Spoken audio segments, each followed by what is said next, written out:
Doctor साहब बार बार अब ये बात की जा रही है कि ये अनसस्टेनेबल हो गए हैं जो बिजली के बिल हैं कि एक तरफ तो आपका गर्दशी कर्जा है वो उसमें कोई फर्क नहीं ज्यादा पड़ रहा जितनी मर्जी बिजली के बिलों में आप इजाफा कर दें और दूसरी तरफ अब लोगों के पास ये जिसको हम कहते हैं कैपेसिटी ही नहीं रही कि वो बिल पे कर सकें।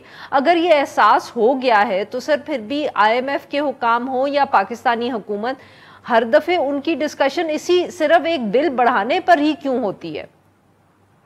जी शुक्रिया अर्फा। देखिए इसमें दो चीज़ें हैं। एक तो ये था कि कैपेसिटी पेमेंट चार्जेस नए जो हैं वो बढ़ने से रोका जाए। कैपेसिटी पेमेंट चार्जेस और जो एनर्जी सेक्टर डेट है ये दो अलग-अलग चीज़ें हैं। कैपेसिटी पेमेंट चार्जेस का मतलब है कि जो IPPs हमारे पास लगेंगे या तो हम उनसे बिजली खरीदेंगे, अगर नहीं खरीदेंगे तो उनको उनका एक फिक्स जो रेट है वो उनको पे कर रहे होंगे। सर्कुलर डेट जो था वो इसलिए बना कि अगर हम महंगी बिजली बनाएंगे और उसको सस्ता बेचें या बिजली के हम बिल जो हैं वो पूरे रिकवर ना कर पाएँ तो वो जो एक एरियर जमा होते रहते हैं वो एनर्जी सर्कुलर डेट की शक्ल में इख्तियार करते गए। अब नए एनर्जी सर्कुलर डेट जो है वो तो उसमें इजाफे जो है वो तो अब पिछले एक साल से रुक गया क्योंकि अब सारी लागत जो है वो पास ऑन हो जाती है और यही वजह है कि 2 महीने के लैग के बाद एक जो फ्यूल एडजस्टमेंट चार्जेस लगाए जाते हैं वो आ जाते हैं जो कि आलमी मंडी में तेल की कीमतें या गैस की कीमतों में जो उतार चढ़ाव है उसका इम्पैक्ट पास ऑन कर देते हैं कंज्यूमर पे।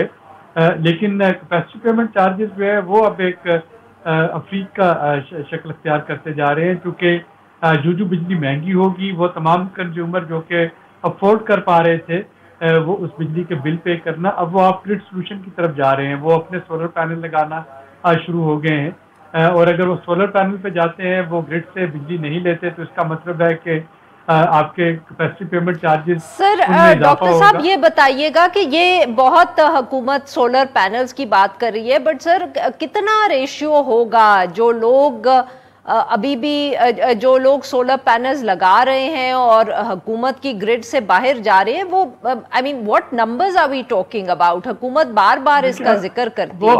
अभी बहुत ज्यादा नहीं है। कितनी आई मीन ओवरऑल अगर आप नंबर्स देखें कि कितना फर्क पड़ जाएगा? अगर गर्मियों में आपकी कोई 22-24 हज़ार मेगावाट जो है उसकी डिमांड है तो अभी तक की जो इंस्टॉल्ड सोलर और उसको वो जो मेजर किया जाता है वो जो इक्विपमेंट्स आपके इंपोर्ट हुए हैं उनकी कैपेसिटी के हिसाब से देखा जाए तो कोई 2-2.5 हज़ार मेगावाट से ज़्यादा का नहीं है। यानी मुश्किल से ये आपके 10% के करीब भी नहीं बनता है जो यूजेज है।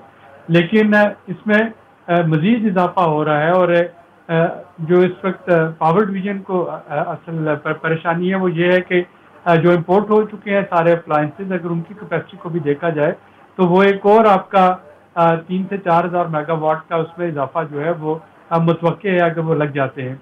अब इसके हुकूमत के लिए दो दर्द सर हैं। पहला दर्द सर तो ये है कि अगर बिल पे करने वाले 7-3 सोलर पे चले जाते हैं तो फिर वो जो है कैपेसिटी पेमेंट चार्जेस वो बढ़ते रहेंगे